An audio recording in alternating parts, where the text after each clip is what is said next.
memory interface to 80, 86 or 80, 85. We have been talking about memory capacity of 85 to be 2 power of 6, then memory capacity of 80, 86 to be 2 power of 21 megabyte. And we were talking about 8051 having, apart from the internal program memory and data memory, it is also interfaced with external memory. So how many memory are there and how are they interfaced? That is our concern now. So when you go into the types of memory, we have program memory, which may be if the program is permanently to be stored in our in the particular microprocessor system. It may be stored in the ROM. Program may be stored in the ROM. So read-only memory. So for our microcontroller-based systems, our program memory usually it is available in ROM.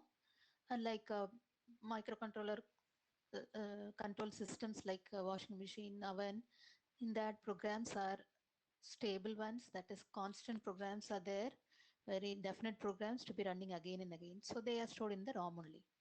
So read only memory, only instructions with the data to be read from the memory. They are of two types, PROM and EPROM and EEPROM. So what is the difference between this? Programmable read only memory, where the particular ROM chips are available during manufacturing. They are available for programming according to the requirement of the application. Now EPROM is where the chip is available from the market, and we can have the by techniques like E square PROM, which is electrically programmable memory. Passing current, we can have the programming to be done.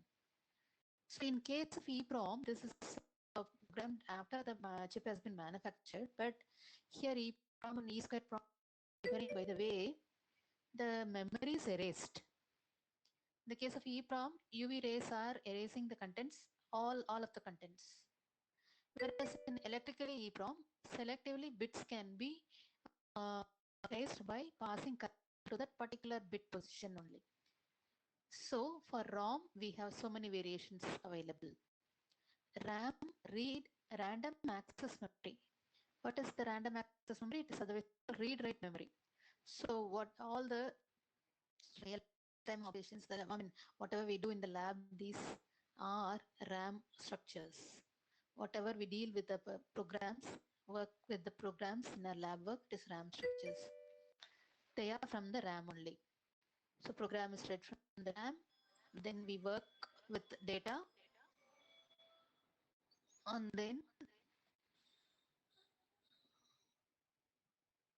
we also rewrite with some other programs. So it is read, write, it is a rewritable memory. So there we have static and dynamic to be the two types of them. So what is the difference between static and dynamic? Where static is made up of flip-flops and the dynamic is made up of capacitance, devices which have capacitances for storing the bit. So these memories, they are represented by certain parameters. What are they? The size of the memory. So what is 32 kilobytes referring to? The memory 32 kilobytes memory refer to 32 kilo locations, and at each location we have bytes of data. So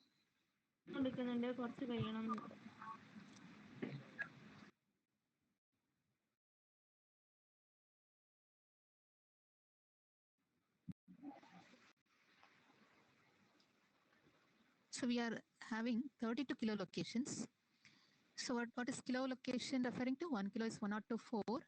B refers to capital B will refer to byte, which is 8 bit. So 32 kilo, 32 into 1024, 1024 into 32. So many locations are available in the memory. So if you have a memory of this structure, each place here, it is called location, and we know that if they are 8 bits and here you have 32,768 locations available, that is 32 KB. So how many, if suppose we need we have a 8 into 4 memory, what is the information we get from this specification? It means 8 locations are available and 4 in every location, 4 bits are available in every location. So 8 locations and 4 bits are stored in every location. So whenever this particular uh, data has to be, one location's data has to be read, then locations that location's data should alone be coming out of their data bus. So what is done of particular location of the many location available, that is identified using a decoder, address decoder. So given any address, decoder will enable only that line and the content available in that comes into our digital bus.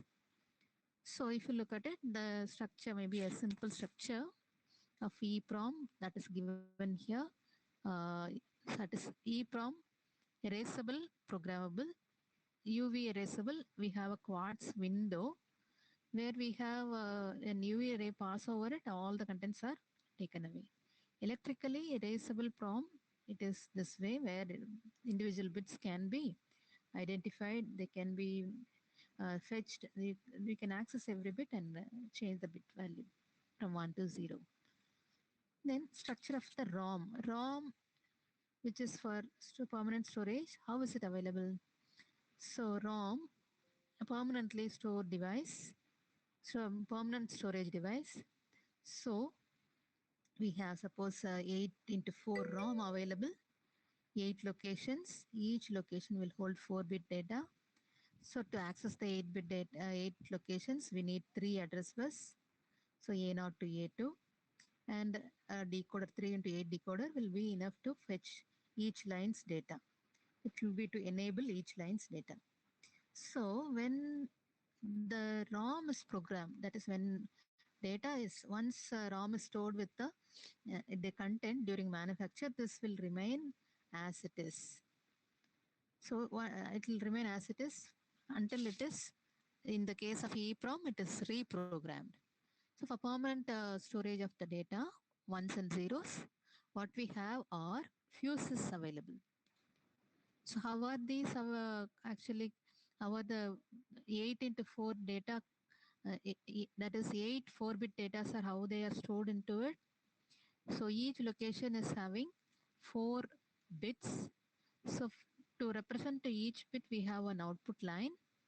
So if you take the one OR gate, this OR gate is given to have ORing of all the bits, corresponding bits, say MSB of all the 8 locations come to this through this D3. Likewise, LSBs of all the 8 lines comes through this OR gate. That is what is expanded here.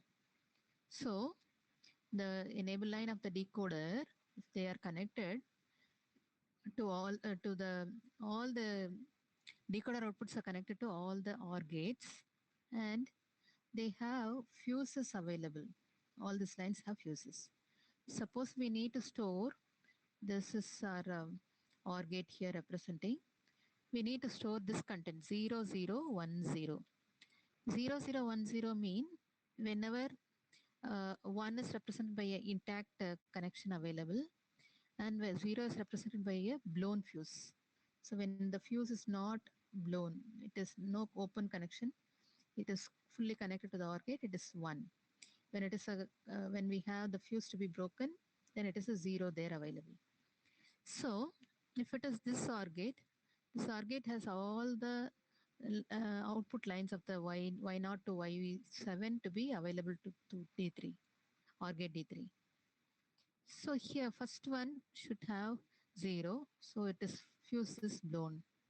So you have the Y0 fuse to be blown, and what about the second one? Y1. Y1 MSB position we are talking about. So Y1 will remain 0, Y1 should remain 1. So keep it as it is. Then again 0. So keep the Y1 as it is. Blow the second fuse. Likewise, it is all programmed. So permanently fuses are blown. So whenever we have an address given, suppose 000 is given, then Y0 will be 1, When this is 1, due to the blowing of the fuse, this 1 will not be available because this end is blown.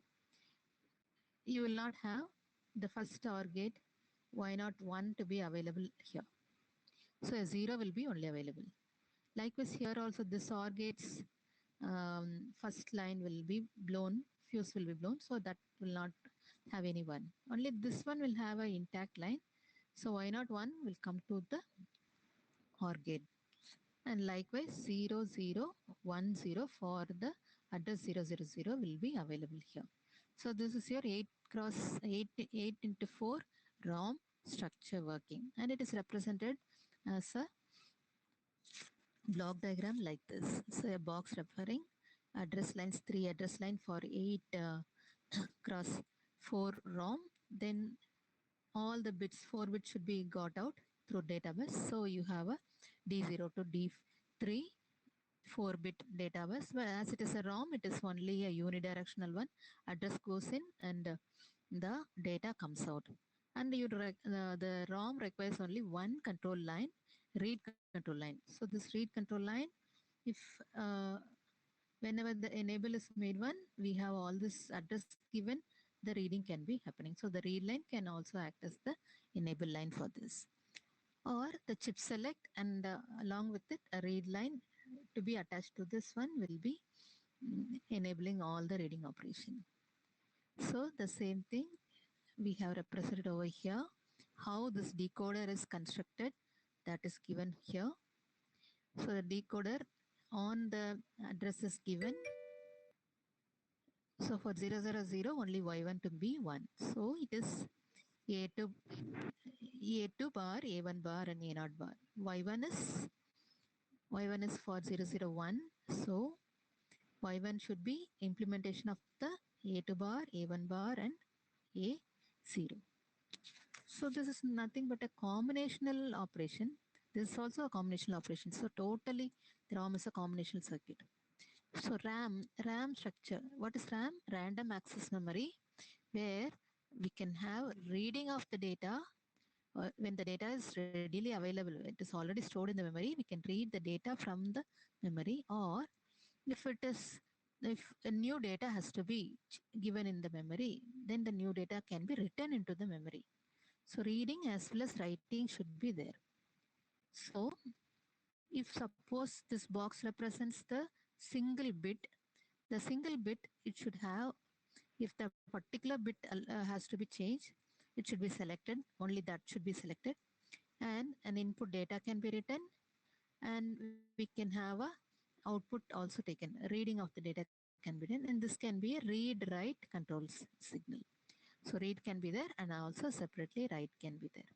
Now to implement this one, we require uh, select line to be available. A simple flip-flop random access memory, it is to be a static RAM can be done using a flip-flop. So this flip-flop, it is a RS flip-flop. So RS flip-flop, where we give proper R value, S value. If 1 has to be stored, S should be 1, R should be 0. And when 0 should be stored, R should be 1 and S to be 0. So in that case, we require one select line. So select line for reading as well as writing, it should select. So if it is reading, then output from the flip-flop. So the output line should be connected to the database. So we get the output from the queue line selection. This alone should be, this particular flip-flop alone should be giving its output. So the select line is combined with the AND gate, and this should operate for reading. So a read and write control signal is also given. So three inputs are connected to the AND gate.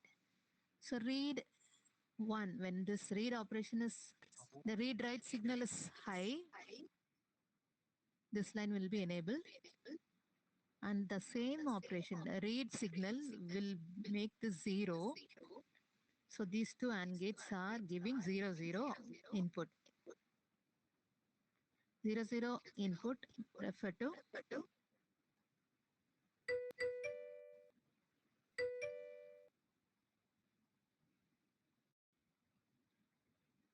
So when 00 is the input available, the old value, data value will be maintained here.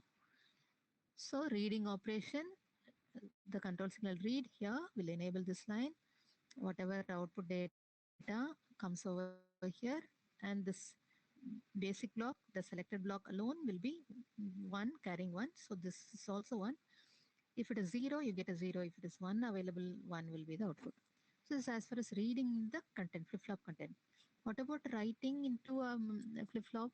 There, we need to have the input line to be used for writing into.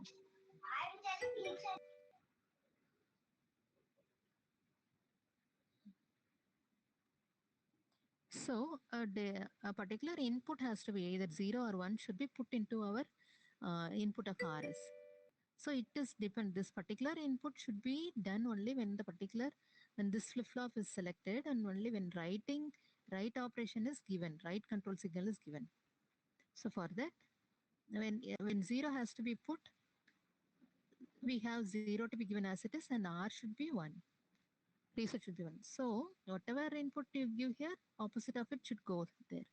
So input here through inversion and straight here, and select line also the other input comes to both the AND gates, and then only for write operation this should go on. So whenever write is 0, whenever write is 0, we have this line becoming 1, and all these input lines, they are they will be uh, allowing the input to go into our RS. Okay, sir. So this is as far as our random access memory is concerned. So whenever for the write operation, we are required to have select line to be 1, read write to be 0, making this write operation to be 0, and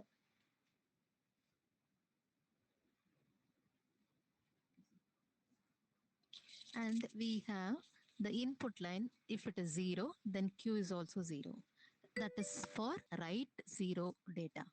Write 1 data is where input should be 1. That is writing 1 data into our flip-flop. Input should be 1, and then select line should be 1, and it is writing now, writing of data, so WR should be 0. Similarly, read operation here. Next, when that particular RAM basic cell BC, which has select line, input line for writing into, and when output line, and then the read and write control. One line may be enough, need not have separate lines. We just saw why one line, how the one line read write line will be allowing reading operation or writing operation. So if this basic cell is implemented as a block of memory, how can it be connected for some sizable memory? Suppose we are to construct 4 into 2 RAM. How it is done? We are to have 4 locations, and at each location there are to be 2 bits. So a bit position, earlier we saw a bit to be stored is stored in a flip-flop. It's a basic cell. So 2 flip-flops, and in each location 2 flip-flops should be there to store 2 bits, and there should be 4 locations. There should be 4 setups. So these are select lines. So depending on the address given, depending on the user's address given for the memory, for addressing 4 locations, 2 inputs address lines can be enough. Say A1, A0, 00 it first location, 01, and so on. So given 2 address line information, a decoder 2 into 4 decoder will be selecting any one of the location. And whenever that particular location is enabled by the given address, these select lines will enable the 2-bit flip-flops, 2 basic cells. And depending on the control signal, read write control signal, which may be given to anyone this sense, all the read write control signals will be connected together. So you'll have one read write for all of them available. So suppose read operation is given, this line is 1. In that case, this particular selected line, read operation, and we will get the output through this output lines, three to this selected line alone, because all the other select lines will be 0. So select line 0, no operation will take place. This is how RAM can be implemented. A RAM chip can be implemented using basic flip-flop cell.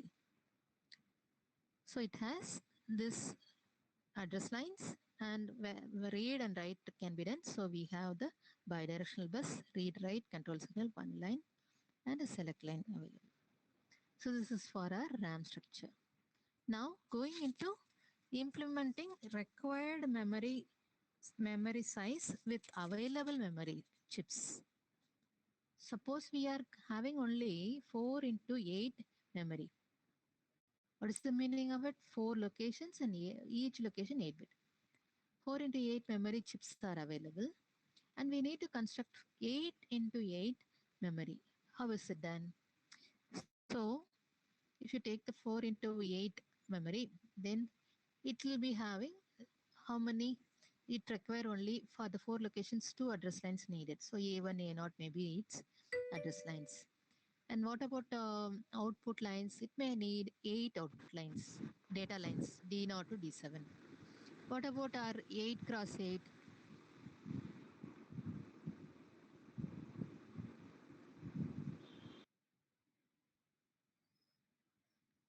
So regarding our 8 cross 8 memory chip, you will have 8 locations addressed using 2 to the power of 3 is 8 locations. So 3 address lines, A0, A1 and A3, A2. So 3 address lines may be enough to produce 8 combinations, that is 8 symbols to represent 8 locations. And to carry the 8 bits, it requires 8 data lines. So how to implement this 3-bit, the 3 address lines can be used to address 4 into 8 chips. So this number of locations, we cannot do anything about it. When there are only one chip is used, there is 4 locations available. We require 8 locations. In that case, you can only add one more chip. So 4 locations and one more 4 locations will be available. 8 locations will be available. And this one will have 2 address lines in the chip, and in the second 4 into 8 you will have 2 more address lines. So how to connect them properly, so that when you have an that is externally, you give only the microprocessor, when the memory is connected with the 8086 or 8085, the microprocessor will give only 3-bit address, and that will microprocessor will not know it is made up of 2 chips. It should be an address here, any one of the 8 addresses given. So how the connection should be done? So by a small memory mapping of our address, we can suitably connect the A naught, and we can suitably uh, connect this particular first chip to the microprocessor or second chip to the microprocessor as the address is given. Suppose address is A1 A2 000. So for a 8 into 8 cross memory to be realized, our addresses will be from 000 to 111. So if you look at it,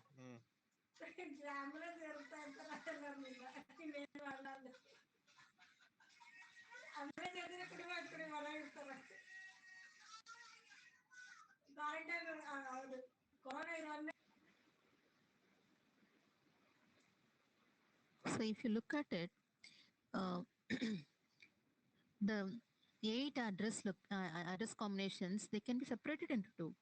One is with A2 equal to 0, and one is A2 equal to 1. So these two combinations, if you see, they are identical. So you require only A1, A0, 2 address line to for any combination of this. So this is exactly like our 2 chips which are having 2 address lines. So we will take A0, A1, the address line of the chip. Then A2, that can be used to identify this or this chip to be used. So we will assume for the first 4 combinations, this first chip should be addressed. First 4 locations. For this address combination, the second chip should be addressed. So whenever A2 equal to 0, this should be addressed. Whenever A2 equal to 1, the second chip should be addressed. So A2 is going to be the chip select. So chip select, A2 is made to be the chip select means when A2 equal to 0, this automatically will be enabled for A1, A0 combination. The first 4 locations, any one of them will be selected. Likewise, the second one, whenever A1 is made, so we need to give one inverter here, an inverter given here, A1, sorry, A2, whenever it is 1, it becomes 0 and goes as chip select. So given the A2, A1 and A0, this selected, and you have the data to be available in the database. This is for constructing 8 cross 8, 8 locations, a memory of 8 locations holding 8-bit data using 4 location 8-bit data memory. So this one combination where we extend the address location. This address expansion. So address expansion. Now we saw about 4 cross 8 to be constructing one 8 cross 8 requirement. Now suppose we have 8 cross 2 memories. How to construct 32 cross 2 memory? This is an example. Just go through it. It is easier to understand. As we understood the earlier one, it is easier. Then data expansion. What is this data expansion? That is data wise, the length of the data is expanded in the memory. The address location remain the same, number of locations remain the same, but only the number of data, the length of the data stored in the memory is expanded. That's called data expansion of the memory. What is the actual thing? 32 cross 2 memory are available, and if we are constructing 32 cross 8 memory using this 32 into 2, that is called data expansion. Data lines are expanded. The second data. How to do this? 32 cross 2 will have 2 data line, and it will have 5 address lines. Even 5-bit address, it will give a 2-bit data through this data line. Now what is the requirement? It requires 32 locations. So 5-bit address, it is the same address line can be enough, and 8 locations are required. So D0 to D7 is required. D0 to D7. So if this is only D0 to D1, we require 2 more data from D2 to D3, then D4 to D5, D6 and D7. Likewise, how it can be done is just to have parallelly 4 more data. If 8 is a requirement with 2 bits available per chip, 2 data bits available, we require 4 more chips. So 4 more chips and connect all the data lines, just combine them into a D0 to D7 data line. All the address lines, 5-bit address lines are connected together. So it's all parallel connection. Chip select should also be, it should come from the same end of all the lines should be connected together.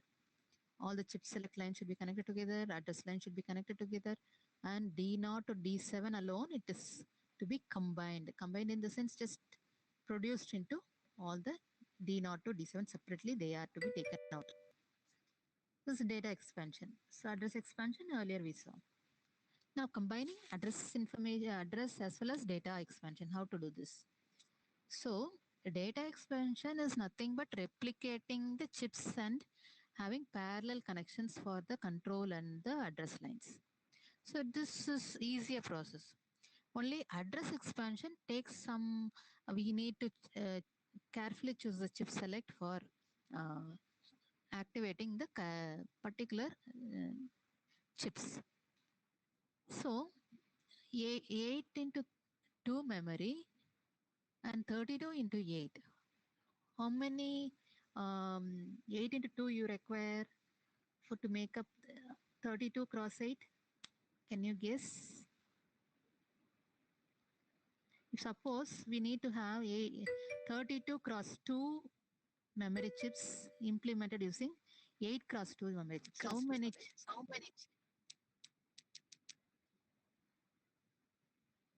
Can anyone give the answer?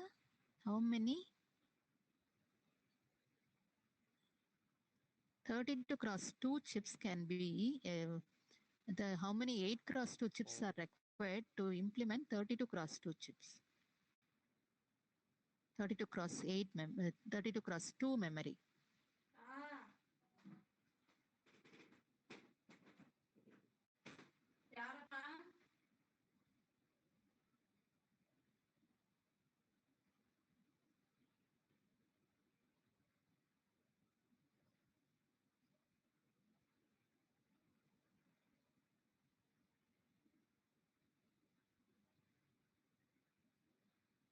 Is you require when one chip can give you 8 only, to make up 32 locations you need 4 more, each 8, no, 8 plus 8 16, 16 plus 8 24, and then you have the 32 to be constructed with 4 chips like this. So A0 to A2, 3 chips for the first 8 location, and then likewise we can have several locations to be available like this. So for 32, for 8 cross 2 you require 3 lines. For 32 cross 8 you require 5 lines, 5 address lines. So how is it done? You need to connect them in this manner.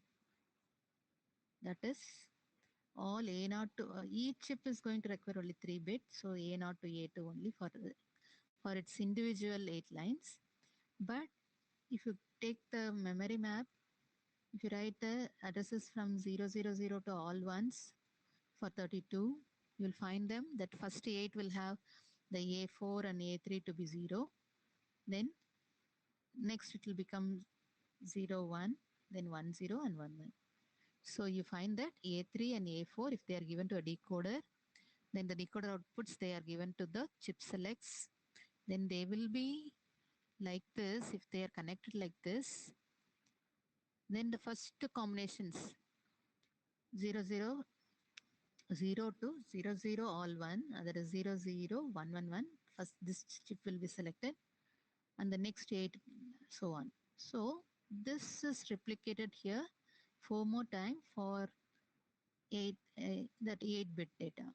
So 2 bits are available D0 to D1, 2 bits data bits are available here, here too, and here and so on. So this is about our 32 cross 8. So here 32 locations will be available. Here you have 38 data lines to be available. So memory interfacing to 8086, how is it done? In memory, in 8086 we have 16-bit data to be operated. But all our memory, external memory chips are working with 8-bit data. When you have to construct 8086 16-bit data, how can it be done? It is done as the consecutive locations of the memory, they are to be combined to form one 16-bit data. And not only 16-bit data, this 8086 can be operating with just a single 8-bit data also. So it can operate with in a higher order, that is as data can be fetched from consecutive locations, it can be a higher order byte or a lower order byte of the 16-bit word. So the 8086 has a mechanism to specify whether it is operating with 16-bit data or it is working with the higher order byte or lower order byte. What is it? Using A0, the address line A0 and BHE, bus high enable. It is, say, the 8086 can have an indication about how the, by checking this A0 and BHE, it is possible to understand whether it is a word transfer or a 1 byte. In there 0, 0, a word will be transferred. That is A0. If you look at it, memory A0 is actually referring to the first LSB of the address line. So 000, if the address is 000, A0 will be 0. Likewise, the next location 1, if it is for a 16-bit word to be constructed, that is a higher order word byte. So likewise, if 2 is to be the address, then 0002 10. So A0 is again 0. So for even addresses, A0 is going to be 0. And so whenever we need to go for even byte, that is lower order byte being even and odd being the higher order byte, then we can have for a word A0 will become 0 from for lower order, as well as BHE high enable. We have to get the high value from, so there also bus high enable will be 0. If you have to get from any one of the data, then you should choose the address carefully, whether it is higher order or lower order. For this reason, the memory of our 8086 is divided into two banks. One bank is called even bank, another one is called odd bank. So even bank will have all the even addresses, odd bank will have all the odd addresses arranged. So depending on the A0 and BHE value given by this 8086, the particular memory banks will be selected.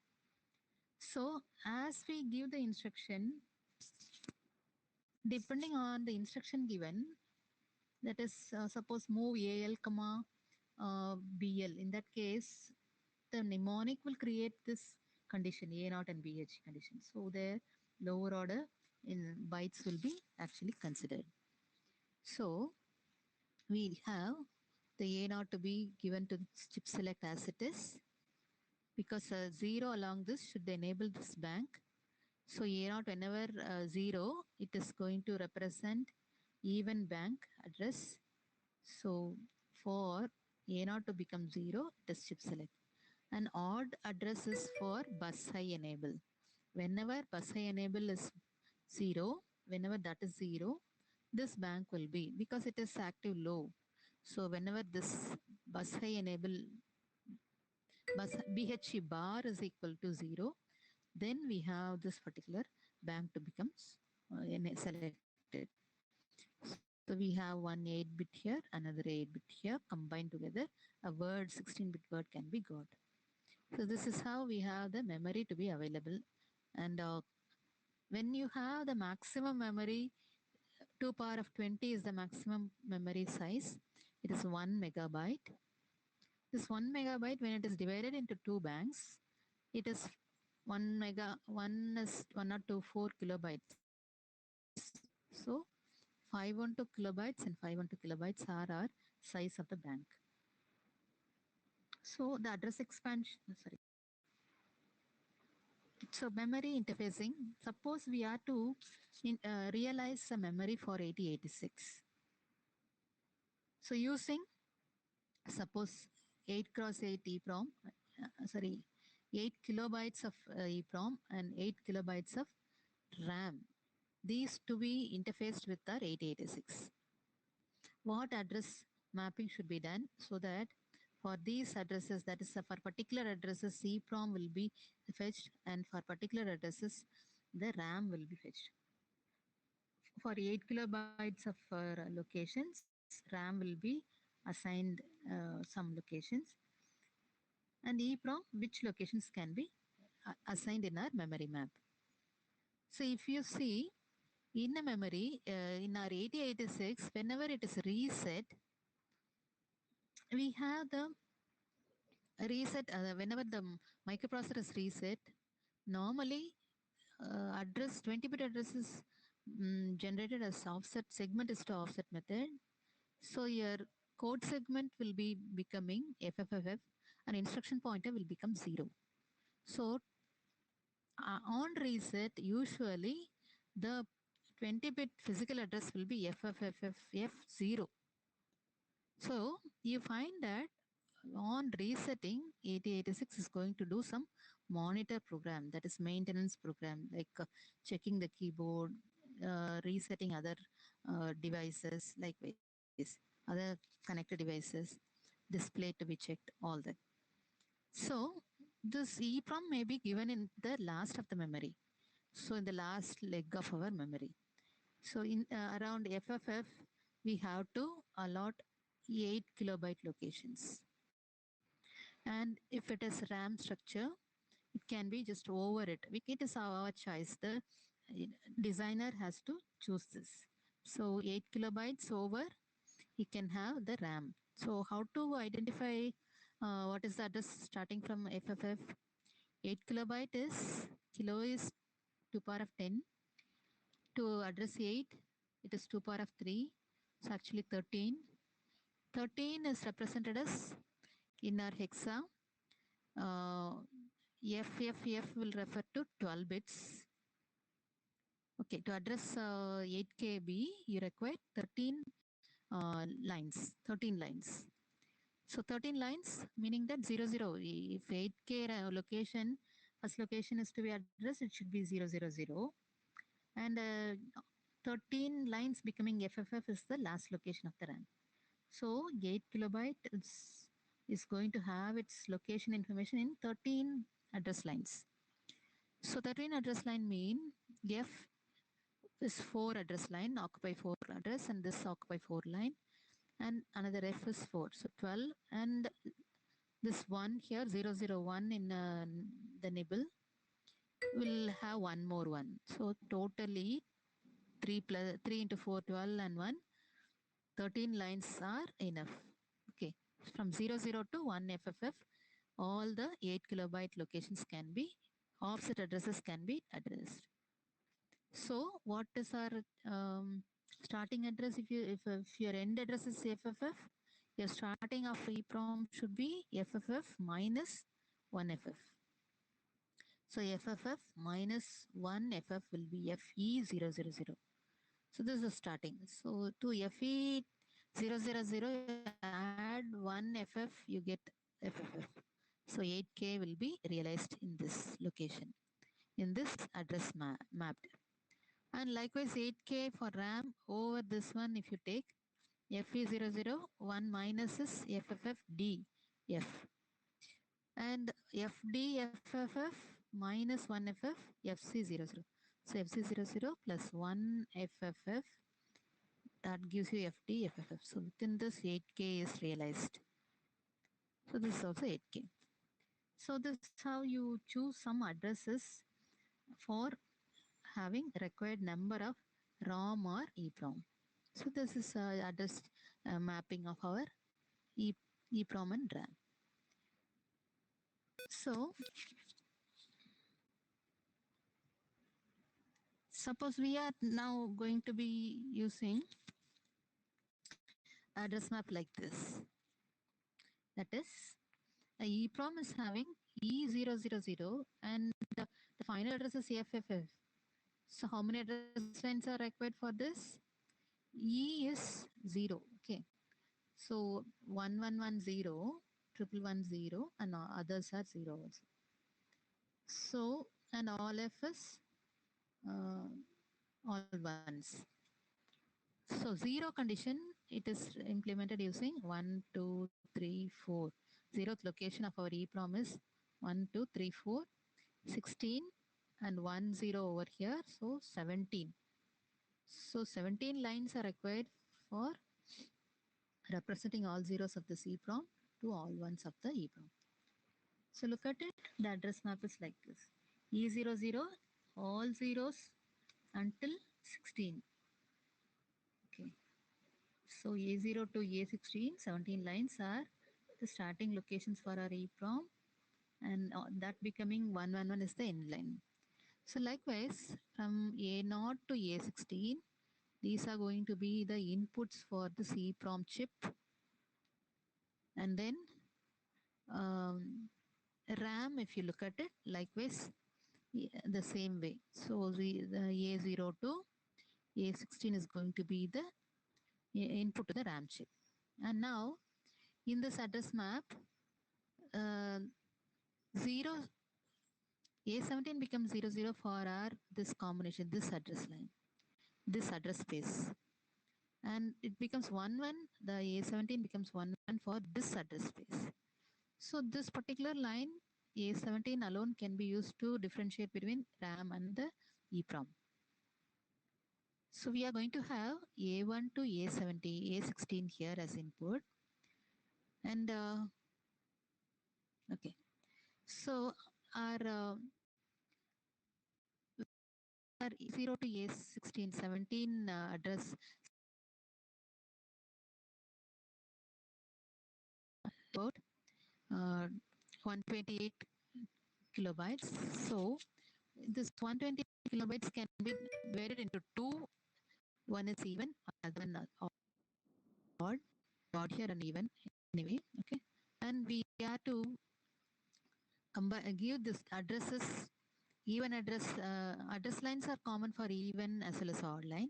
So A0 to A617 should be given here to both these lines.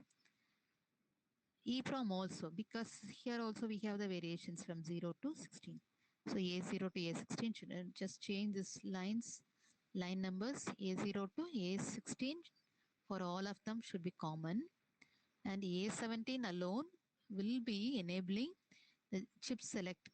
If they are 0, they go directly. A17 go to these two lines as it is. And then A17 can be the chip select for CS, the EEPROM's CS. But it cannot be directly given that way because we need to sometime have only one byte taken, either the even byte or odd byte, or in the EEPROM, the even data or odd data can be read. So what is the one differentiating even and odd? A0 is differentiating. So the A0 line need to be given for this A0 should be separated, and also BHE should be included for the chip select. And also this A17 should also be now included. Now what is the combination which will do that?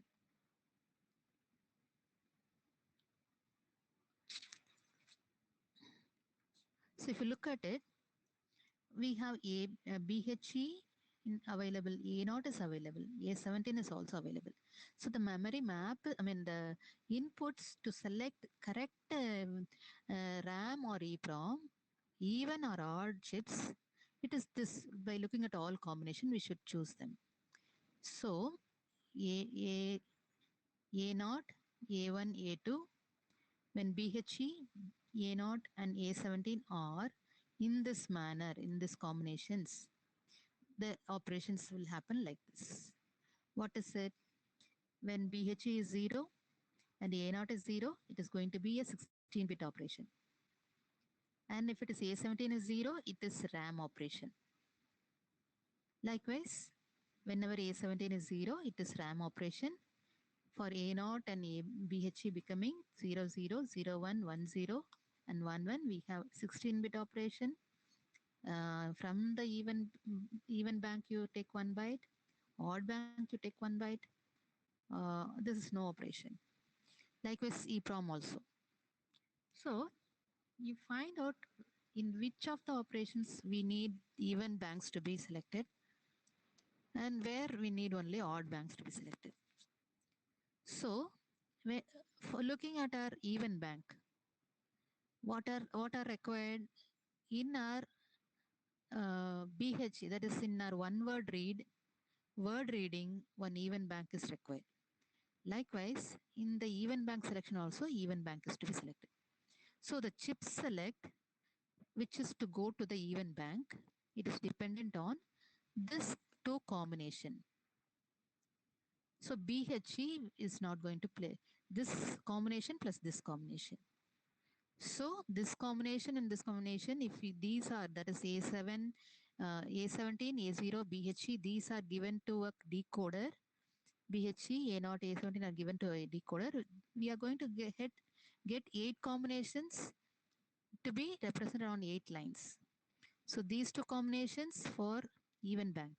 So Y0 and Y1, these two will be Y0, Y1. These two will be added together because this LS 3 74 LS 138 will give If this particular line 000, this line will become 0, all others will become 1.